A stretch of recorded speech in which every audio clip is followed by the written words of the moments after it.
Marcos 5, capítulo 21. Evangelho segundo escreveu Marcos, capítulo 5, versículo 21.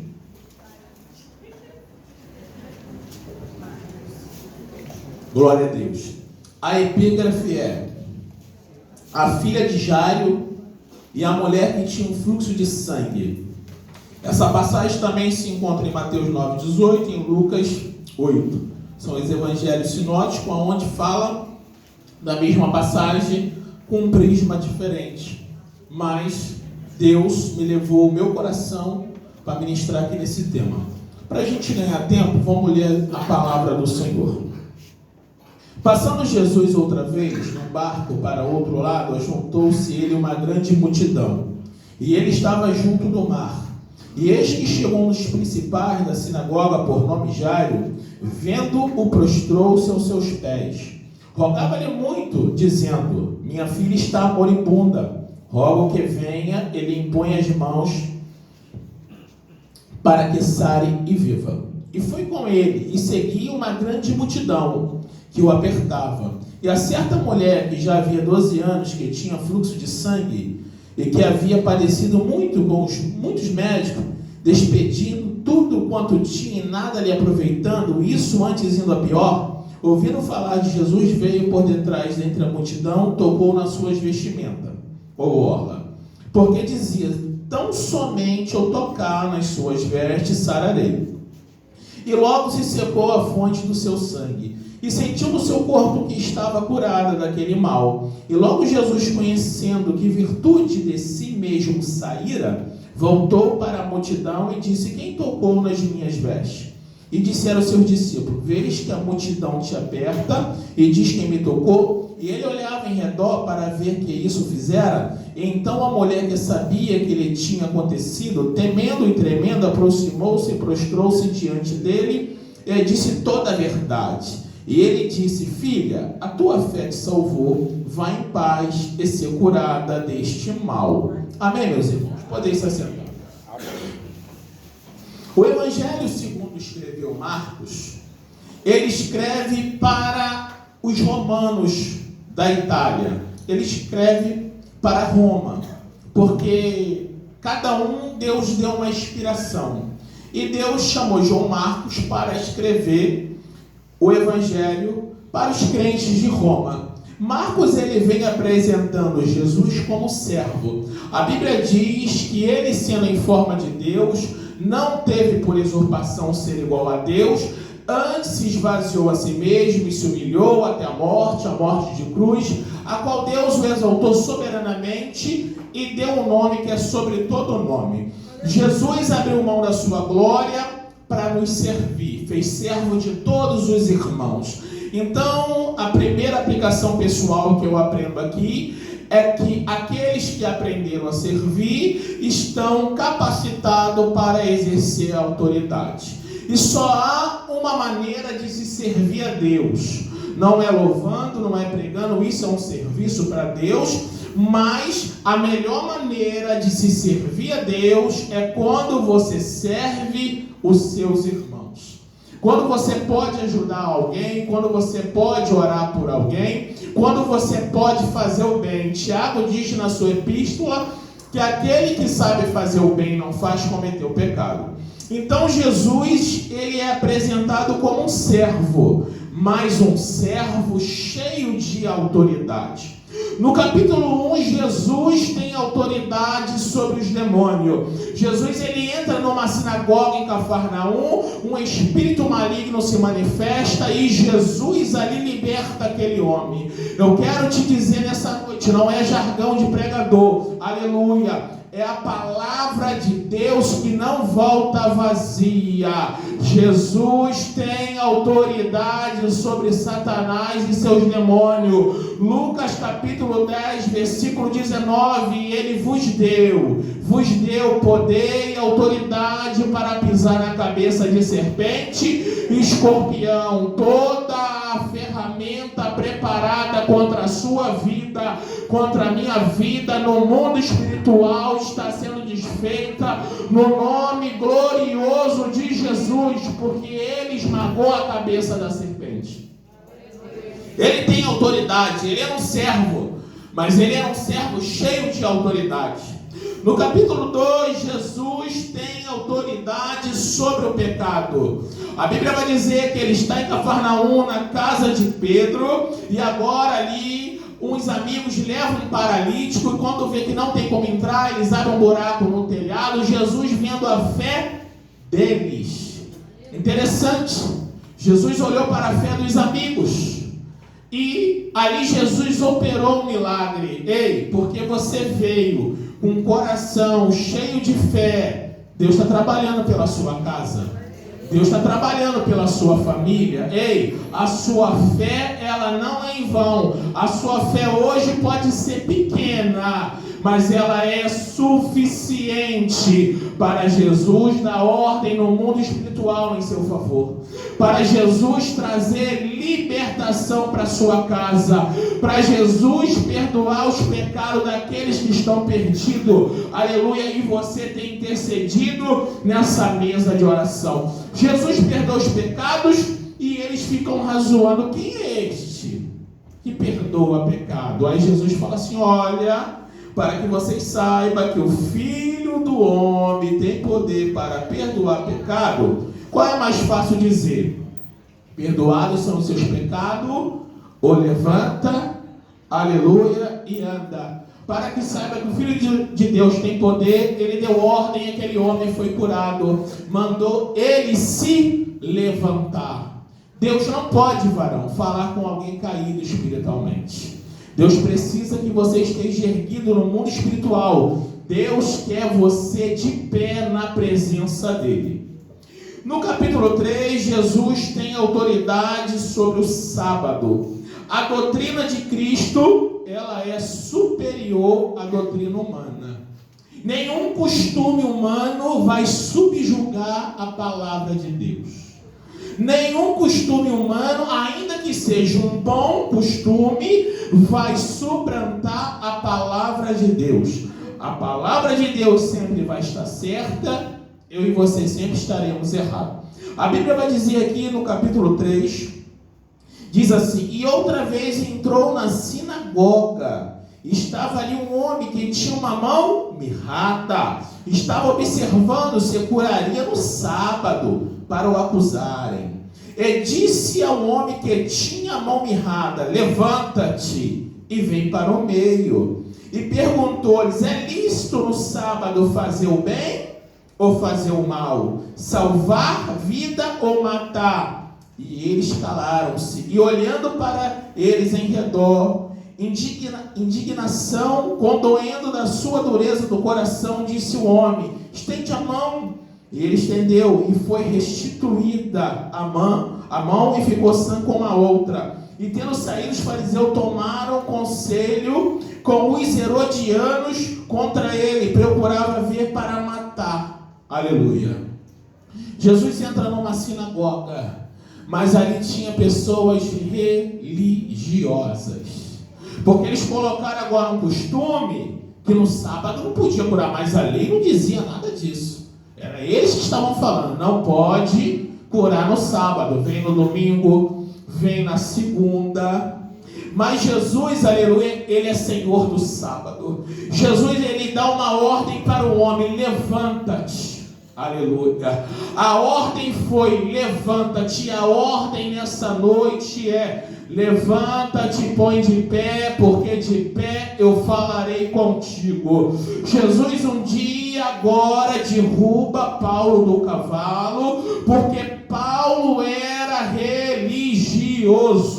Paulo servia a seita dos fariseus, cheio de religiosidade, cheio de achismo e cheio de costume. Jesus derruba ele do cavalo, ele se converte. Jesus fala assim: levanta, Paulo, entra na cidade, lá eu vou te mostrar o que convém. Então a ordem de Jesus nessa noite para mim, para você é: levanta, fica de pé. Aleluia. Elias está sentado debaixo de um pé de zimbro, e a ordem é: levanta, Elias. come esse pão que é a palavra do Senhor, porque muito longa é a sua caminhada. Deus quer você de pé, Deus quer a sua família de pé, Deus quer teu ministério de pé, Deus quer a tua chamada de pé, aleluia. Levanta e resplandece, porque é chegada a sua cura. Jesus, ele fala: aonde tiver 2 ou 3, estarei no meio deles. A segunda ordem foi: vem para o meio. O meio significa o centro da vontade de Deus. Deus não quer que ninguém no canto, dando um de coitado ou de coitada. Jesus, ele habita no meio dos 7 castiçais. Jesus está falando: eu quero você no centro do propósito que eu tenho para a sua vida. Quando você chega, aleluia, no centro do propósito de Deus, se cumpre a palavra que está em Hebreus: achegai-vos a Deus e ele se achegará a vós. Jesus diz: levanta e vem para o meio, e houve restituição. A mão que estava seca foi restituída. Então a ordem é levantar. Aleluia. Pastor Alexandre falou, aleluia, sobre o vale de ossos secos que estavam caídos. A ordem foi para o Espírito entrar, levantar, colocar de pé e fazer um grande exército. Levanta, vem para o meio. O interessante é que os religiosos, os legalistas, existem 3 caminhos, irmãos. Existe o caminho dos legalistas, dos religiosos. Existe um outro caminho, que é o caminho daquelas pessoas que saíram do caminho da religião, aleluia, porque só é homem de Deus e se vestir com terno, gravata, não usar bermuda, só é mulher de Deus, usa coque, véu, da legalidade. Aí tinha pessoas que estavam nesse caminho, mas saíram desse caminho e foram para um outro caminho. O caminho da lascívia e o caminho da imoralidade. Nada a ver. Eu estou na graça. Mas o caminho que Deus convida você e a mim nessa noite é o caminho do temor do Senhor. É andar no temor do Senhor. O Espírito Santo, ele te ensina como deve andar. O Espírito Santo, ele incomoda o seu coração quando algo está errado. Anda no temor do Senhor, guarda o teu coração. Eles fizeram agora uma reunião com os herodianos. Os herodianos não eram ali uma seita religiosa. Eles eram um partido político que apoiava Herodes. No sábado, não podia curar, mas posso fazer reunião para matar alguém. Ei, eu posso andar como crente, falar como crente, me vestir como crente, mas se eu usar a minha língua para falar mal do meu irmão, a Bíblia diz que eu sou homicida. E o homicida, ele não tem vida em si mesmo. Aleluia. E Deus chamou para a gente ir e fazer discípulos. Deus quer que, aleluia, antes de eu olhar o cisquinho que está no olho aqui do meu irmão, eu venho olhar a trave que está no meu olho, aleluia, e venho melhorar na minha caminhada, porque a vereda do justo é como luz da aurora, vai brilhando, brilhando, brilhando, até ser dia perfeito. Aleluia. Jesus agora mostra que ele é Senhor do sábado. No capítulo 4, Jesus, ele mostra que ele tem autoridade sobre a natureza.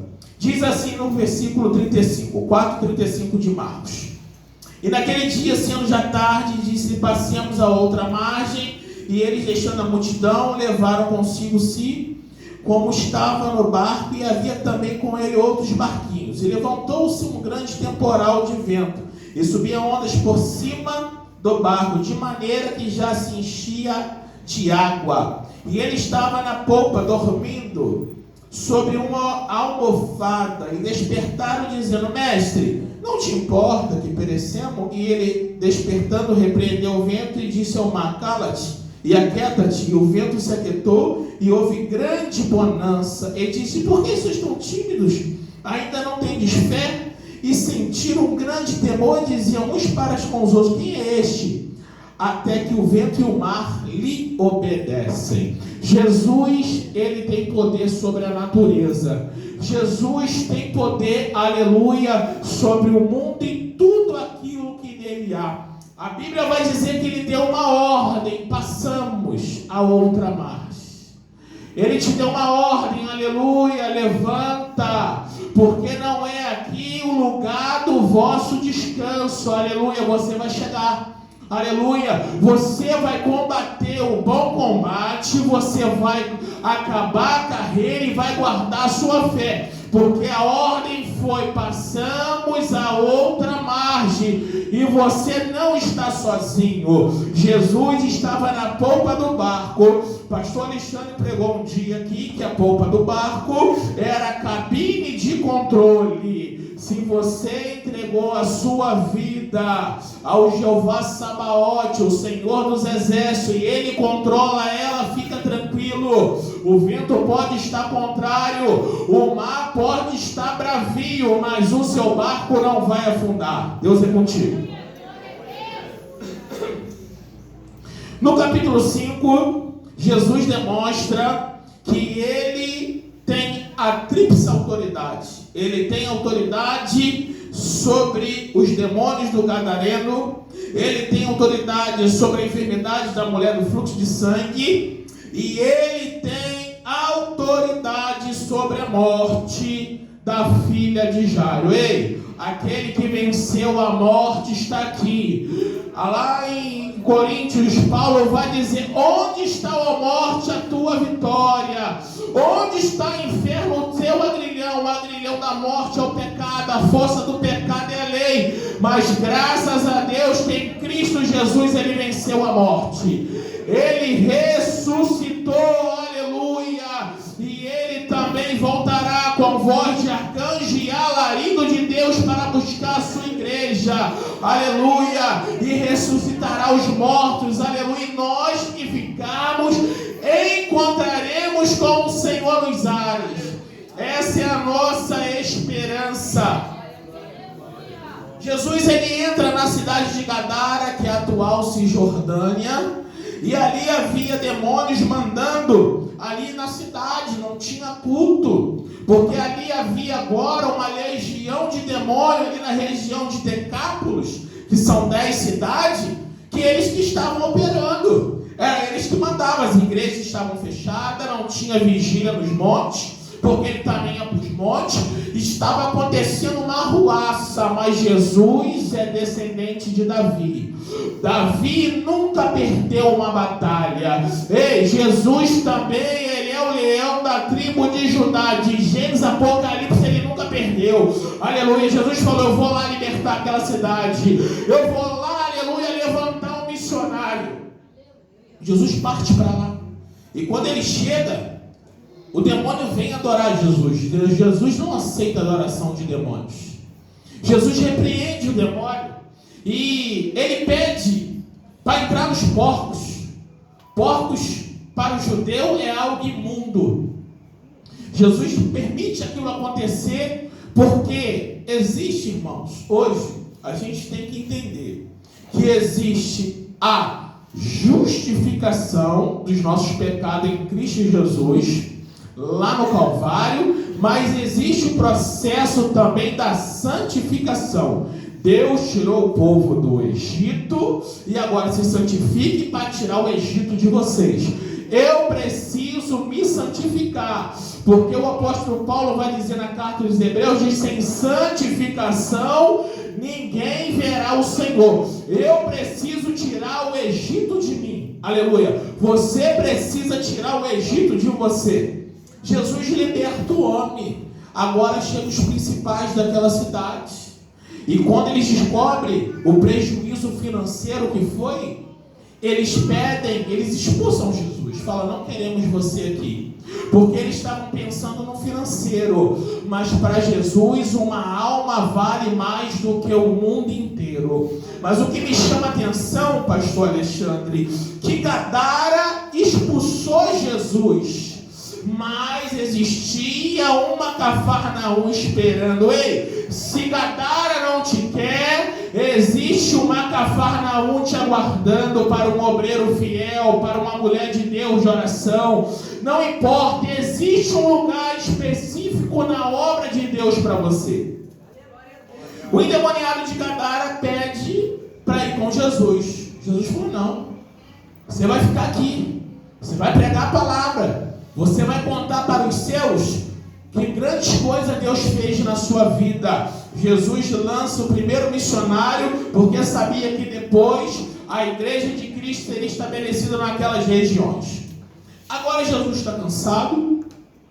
Jesus ele chega em Cafarnaum e há uma grande multidão aguardando Jesus. E não é diferente no dia de hoje. Existe uma grande multidão aguardando Jesus, mas no meio daquela grande multidão, dois personagens se destacam. Aleluia. Um é um pai de uma filha de 12 anos que está à beira da morte. Outro é uma mulher que há 12 anos está com um ciclo, aleluia, de enfermidade, de perca de sangue. Então ali eu vejo duas gerações, uma enferma e outra morrendo. E não é diferente nos dias atuais.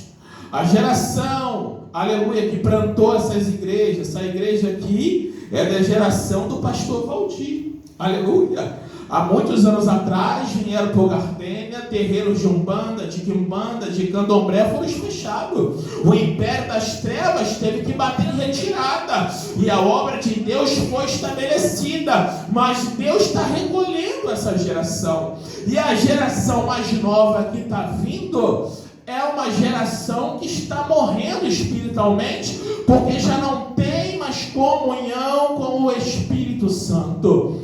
Jovens que não sabem nem que o batismo, que o Espírito Santo existe.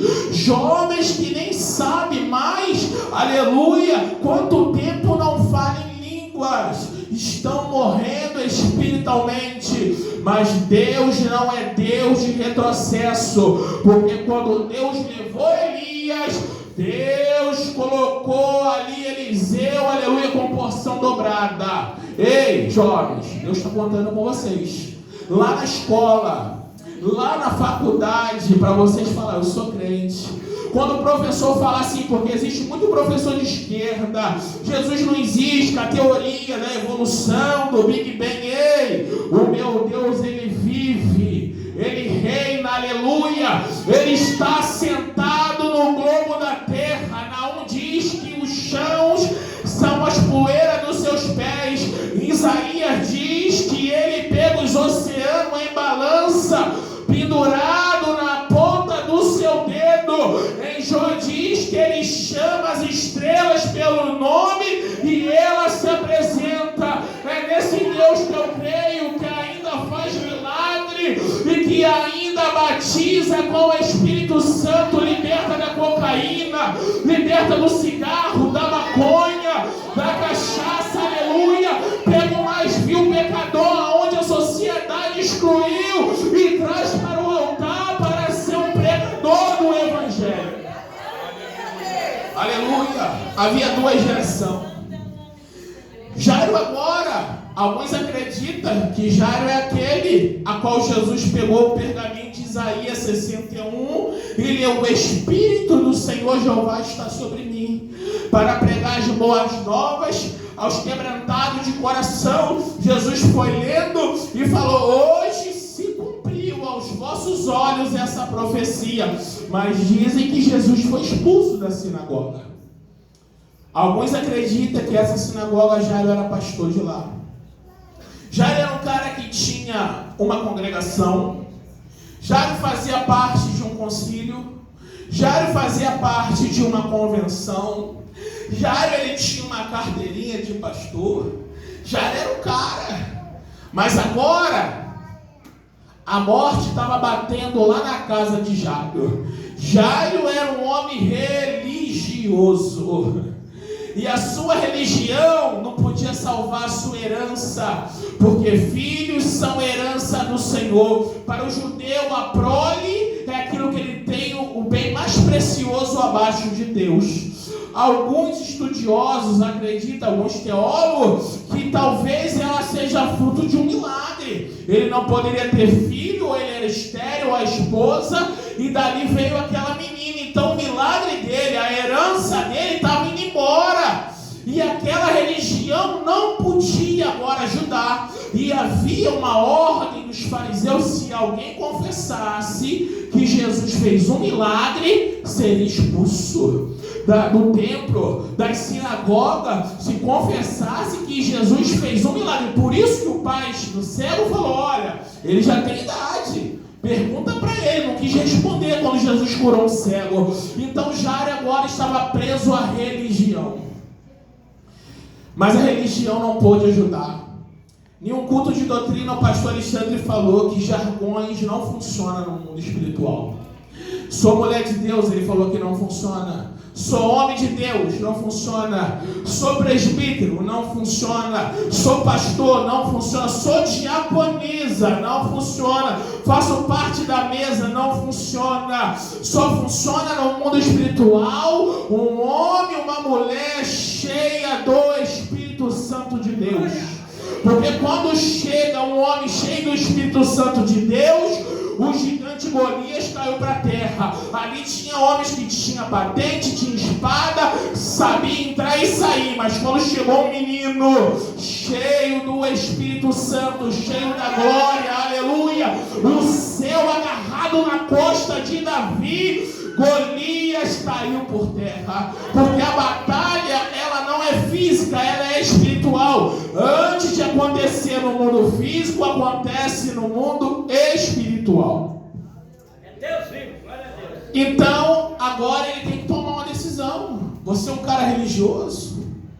Você é conhecido porque a minha maneira de se vestir? Ou a minha maneira de falar? Salmo 41, Davi, ele dá a chave para você saber se Deus é contigo. Davi falou: assim sabereis que o Senhor é comigo. Quando fala em mistério? Não.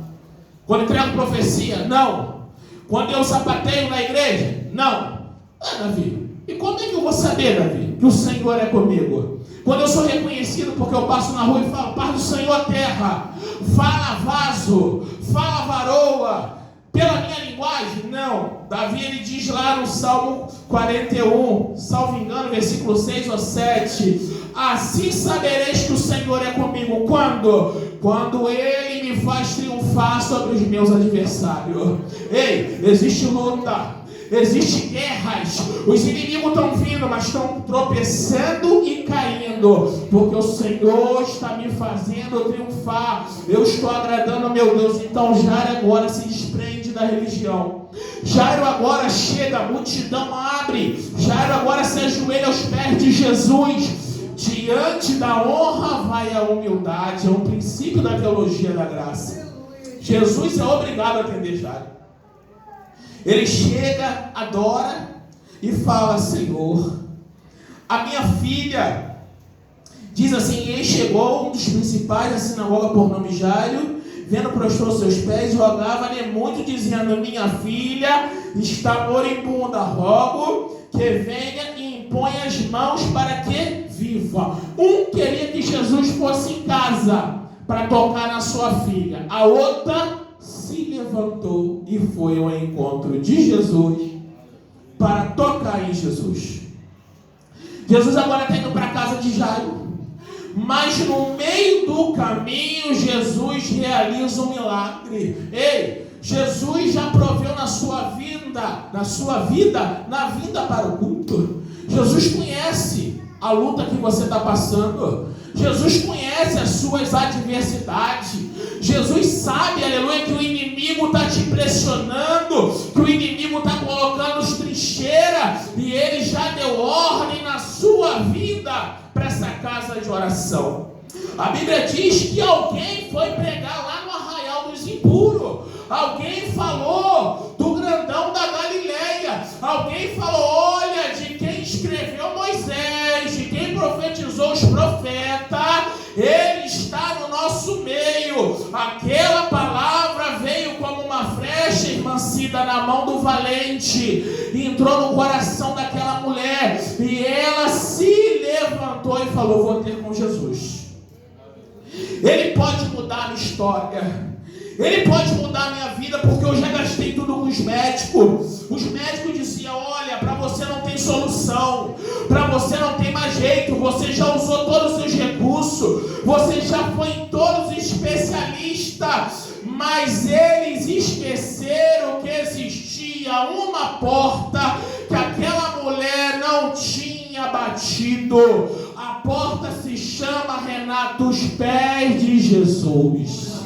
Ela falou: eu já fui muitos médicos, eu já fui muitos especialistas, já tomei remédios importados dos Estados Unidos, remédio da Europa, mas agora eu vou, aleluia, aos pés de Jesus. É interessante que ela levanta, e ela agora vai gerando uma fé dentro dela. Ela dizia, irmã Ruth, ela dizia com ela: se eu somente tocar, o diabo querendo botar coisas na mente dela, porque a batalha é aqui na mente. Olha, tu não vai conseguir, olha, a multidão não vai deixar tu chegar, tu tá anêmica, tu tá fraca, se eles te acharem, eles vão te apedrejar, porque você é imunda, você é impura. Mas ela dizia: eu não vou dar ibope para as mensagens de fracasso do diabo, se eu somente tocar. Sabe o que Deus está falando? O milagre, ele começa dentro de você. O milagre começa com a sua postura. Se levanta, erga a sua cabeça. Ainda que fulano não goste de você, ainda que ciclano fala mal de você, ainda que você não vem de uma família de obreiros, que alguém pode chegar lá e dar um empurrãozinho, aleluia. Você tem que se levantar, porque é um chamado de Deus na sua vida. Há uma promessa que você é detentor e detentor. Ela dizia: se eu somente tocar. Isso foi gerando fé dentro dela. Lá em Provérbios diz: assim como você imagina será. Ela foi ali imaginando a cura dela. Ela foi caminhando. Porque em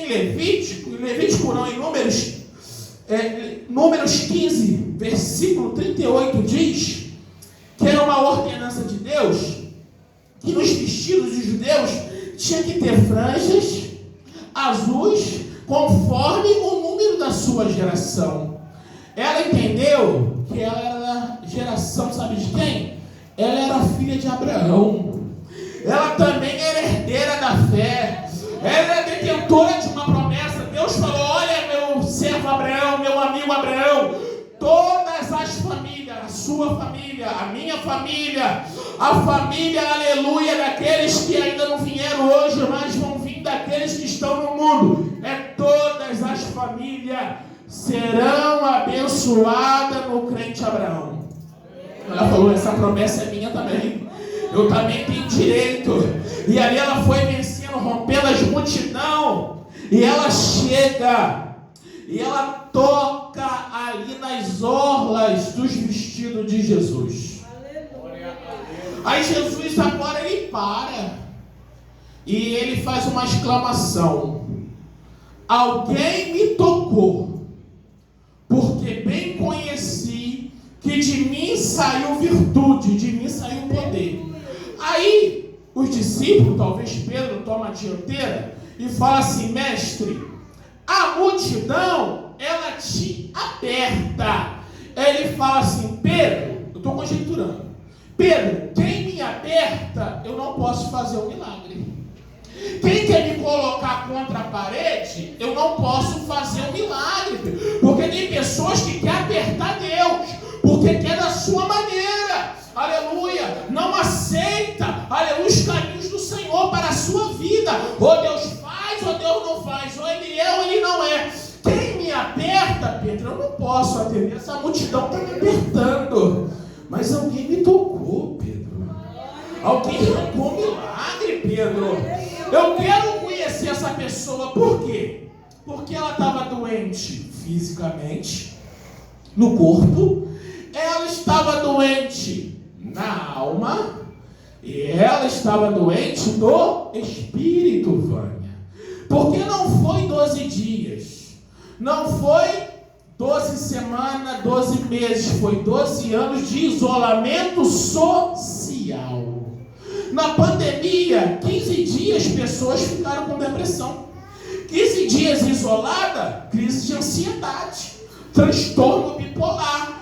Essa mulher está há 12 anos excluída da sociedade, sem direito em um culto como esse, escutar um hino de adoração, escutar um hino da harpa, levantar a mão sem ir em contenda para adorar, sem tomar a Santa Ceia, que era a Páscoa do judeu, estava excluída, não tinha direito de se casar, ela era escória. Jesus fala assim: eu já curei o físico, mas eu preciso curar a alma.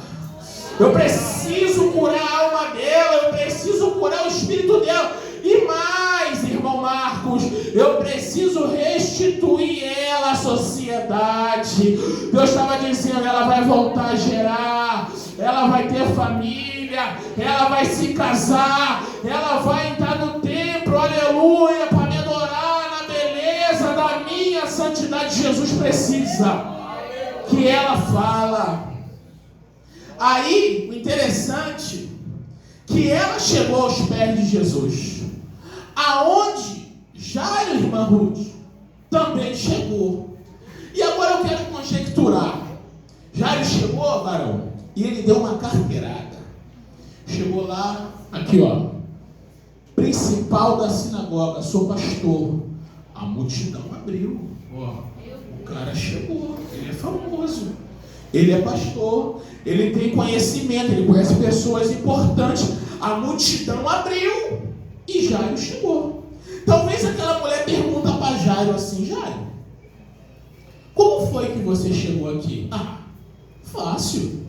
Eu cheguei, a multidão abriu e eu passei. E você, certa mulher? Nem nome ela tinha. Como você chegou, Jairo? Eu tive que vencer o medo. Tem pessoas aqui que precisam vencer o medo de servir o Senhor. O medo anula a fé. Ela falou assim: Jairo, eu precisei ter bom ânimo. O ânimo é o agente ativador da fé. Jairo, eu precisei ter bom ânimo e me levantar. Jairo, eu precisei caminhar mesmo fraquinha, com anemia, mesmo sem ajuda de ninguém, mesmo sendo uma anônima, uma desconhecida. Havia uma grande multidão de 5 a 7 mil pessoas que empurrava para lá, empurrava para cá, mas eu rompi pelo poder da fé. Eu fui rompendo a multidão, eu fui rompendo as dificuldades, eu fui repreendendo o mal, eu fui acreditando que se eu chegasse, Jairo, foi luta, foi lágrimas, Jairo, mas eu cheguei. Aleluia, eu cheguei. Tem pessoas que é mais fácil, talvez para você é mais difícil, mas você também chegou nos pés do Senhor Jesus. Você também tem direito. Ei, lá na cruz do Calvário, Jesus comprou povo, reinos e nações para o seu Deus. Você não é qualquer uma. Você é a menina dos olhos do Senhor. Aleluia. Você está gravado na palma da mão de Jeová. Existe um memorial com teu nome diante do trono da graça de Deus. Talvez ela falou assim: Jairo, sabe o que eu percebo? Que aqui nos pés de Jesus, tu é igual a mim. Aqui não tem diferença. Aqui não tem carteirinha. Aqui não tem convenção. Aqui não tem cargo. Nos pés de Jesus não há grego, nem judeu e nem romanos. Todos são iguais aos pés do Senhor. Jesus agora dá uma palavra para ela. Então a mulher que sabia que tinha acontecido, tremendo, aproximou e se prostrou diante dele e disse-lhe toda a verdade. Ela não chegou ali com fingimento. Ela não chegou ali, aleluia, não se entregando por completo. Ela falou assim: eu vou me lançar. Já que eu estou aqui, eu vou falar quem sou eu mesmo, como é que a minha vida era, porque Ele pode mudar a minha história. Ela se lança e conta toda a verdade. Aí Jesus, ele diz assim no versículo 34, ele disse: filha. Nessa palavra filha, eu percebo 1 tonelada, 10 toneladas, 500 toneladas da graça de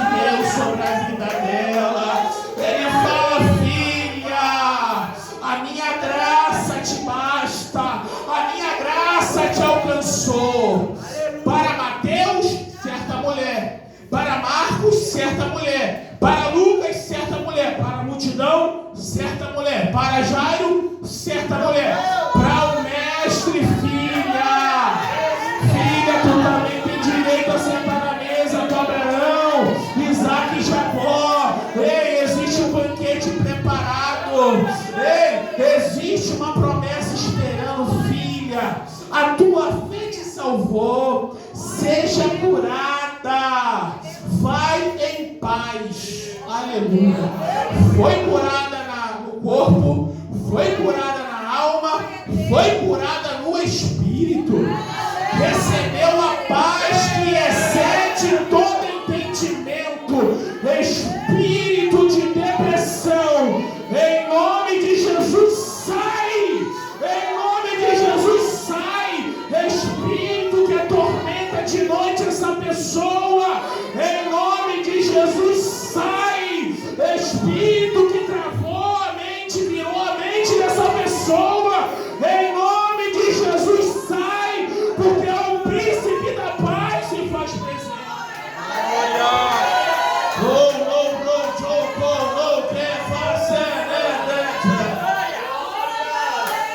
Interessante que ela recebeu, aleluia.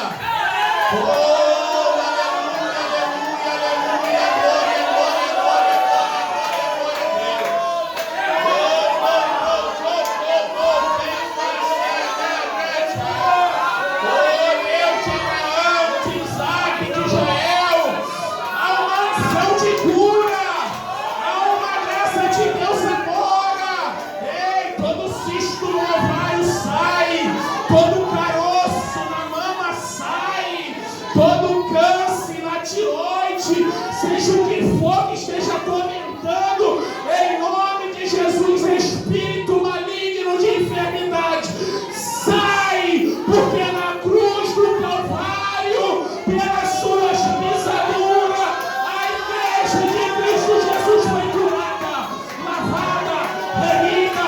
Jesus está curando, Jesus está curando. Dor de cabeça, sai, vai embora. Você não pode ficar. Esse corpo não é seu. Essa vida não é sua. Aqui é seu lugar. Em nome de Jesus, espírito de loucura, sai em nome de Jesus.